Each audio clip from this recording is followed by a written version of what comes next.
What's going on, guys? This week I've been driving the 2019 Jeep Compass. Let's check it out.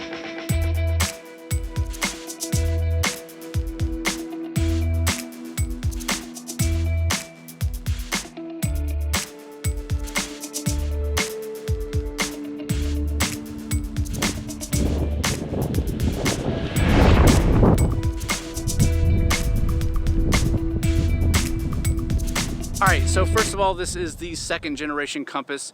This one actually replaced the old Patriot and the first generation Compass.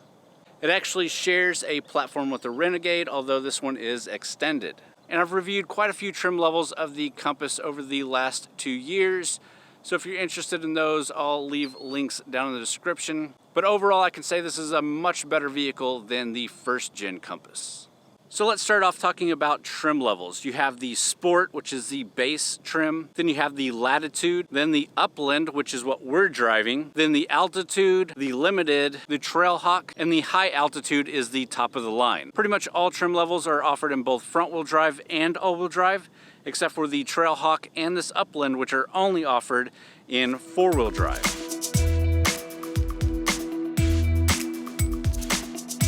One of the big distinguishing features of the Upland is this Trailhawk grille. You also get matte black tow hooks. Along with the headlights with the little Jeep grille etched into them, you get these cornering lamps and fog lamps. You also get body colored mirrors and body colored door handles and black roof rails. You also get this blacked out Jeep badge, blacked out badging on the side, and blacked out badging here on the rear. In the back, you also get a blacked out lower rear fascia and these extra shiny chrome exhaust tips. You also get these black and silver 17-inch wheels covered with Firestone all-season tires. With the Upland, you also get the Upland suspension and special front suspension skid plates.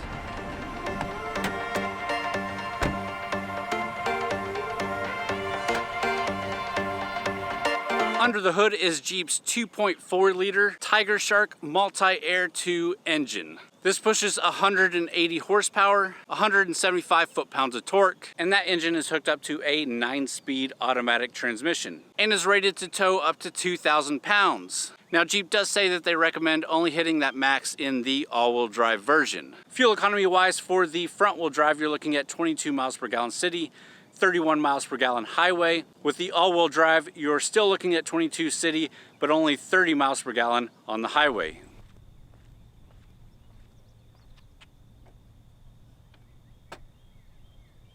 All right, and let's quickly check out the rear of this thing. Now, this doesn't have an automatic opening lift gate, it's manual. But you get an easy access button right there. And then you get some pretty decent space. The cargo volume with the rear seats up is 27.2 cubic feet, and with the rear seats folded down is 59.8 cubic feet.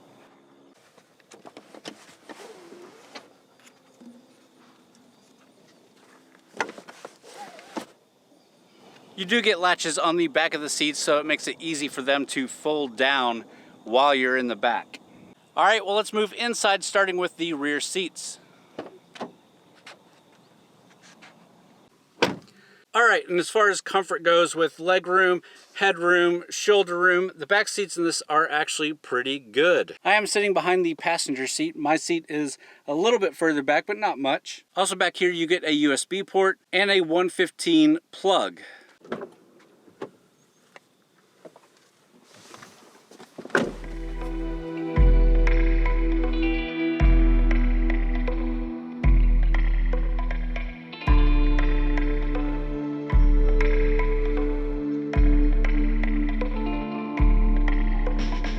So now moving to the driver's seat, we do get these cloth seats in here, which are actually pretty nice and have this nice pattern on them, as well as contrast stitching and this orange stitching. You also get these silver anodized accents throughout the cabin. One of the packages I have in this test car is the cold weather package. So I get heated seats, a heated steering wheel, a remote start system, the leather wrapped steering wheel, and a windshield de-icer. This package is $945, and if you live in a cold climate, it's probably worth it for those heated seats. Technology-wise, we do have the technology group package here that is $695.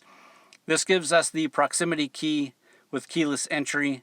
We get a 7-inch touchscreen display with Uconnect 4. and Sirius XM radio and Apple CarPlay and Android Auto. And that package also includes Park Sense, which is a rear park assist system. And up front you also get a USB port and an aux plug, just in case you're still rocking something that can plug in through the aux plug.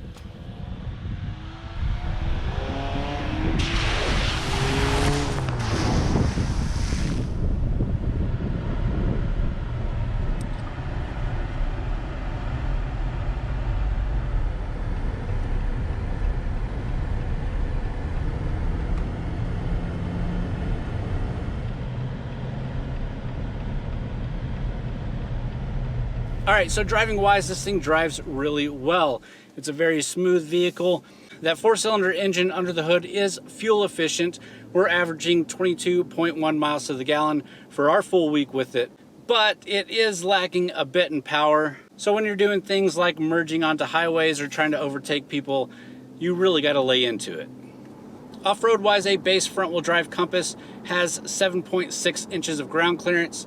The 4x4s have 8.2 inches of ground clearance, but if you want the max, you'll be looking at the Trailhawk with 8.5 inches of ground clearance. You do get Jeep's Select Track traction management system. This allows you to switch between auto, snow, sand, and mud. And in our vehicle, you get a 4-wheel lock. And again, if off-roading means something to you, you might check out the Trailhawk version instead of this one. Not only do you get that extra ground clearance, you get a little bit more with the traction management system, and you get a hill descent control feature. I did a couple of 40-minute to an hour-long trips in this vehicle, and it drives smooth enough and is comfortable enough that there's no issues there. My biggest comfort issue are these short back chairs. I'm 6'1" and my shoulders basically reach the bottom of the headrest, and the headrest is a little bit too short for me, even extended all the way up. It's a little bit of a nuisance, but not really a major issue for me. But if you're taller than me, you definitely want to sit and drive in this thing before you decide to buy it. You do get a start-stop engine, so when you stop at a stop sign or you're in traffic and the vehicle is stopped, the engine will shut down. You can override that with a button down here that turns that off and always keeps that engine running. If you're looking to save fuel economy, you definitely want to have that turned on. But if it's annoying to you like it is to me sometimes, I pretty much always turn it off. Alright, so the base price for a front-wheel drive sport model is $21,845. The base price for an Upland is $26,040. Our tester that we're driving here, with the couple of packages that we do have, has an MSRP of $29,175. The packages that we do have include the customer preferred package, which is $1,195. The cold weather group package, which is $945.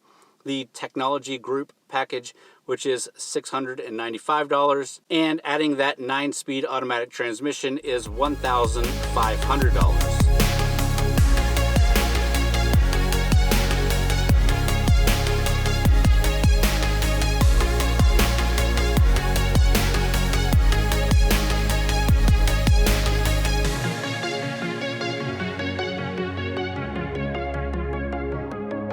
As far as competition goes, there are a lot of vehicles you could be looking at in this market. You have the Chevy Equinox or GMC Terrain. I quite like the Terrain and especially the new looks on it. And if you're going for something more luxurious, I would look that way. You have the Hyundai Tucson, which is also a really great vehicle and great bang for your buck, as well as the Kia Sportage. If you're still looking for a good all-wheel drive system, because you're going to be taking this thing off-road, the Subaru Crosstrek is also a good option to look at. And of course the Toyota RAV4, especially that Toyota RAV4 with the Adventure package. It's proven itself to me, and it's a really good price for what you're getting, so you might consider that one as well. But overall, besides the few little nitpicky things on this thing that I've talked about, I quite like the Compass. I think it's way better than the previous generation. You get a ton of different options on what you're looking for, whether that be a pretty base model, a high-end luxurious model, or a true off-roading giant. Alright guys, well I hope you enjoyed that video. Leave me a comment down below. Let me know what you think about the Compass, especially this Overland trim level. If you enjoyed this video, please give me a thumbs up. It helps out a lot. And as always, thanks for watching.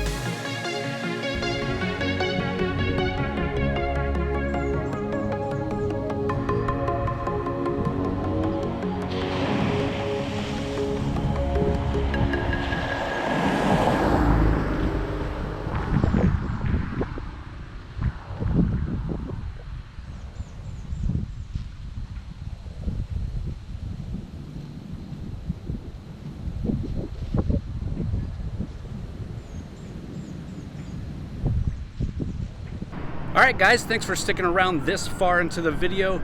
Be sure to go check out these other videos that we've got in our playlist. And thanks for watching.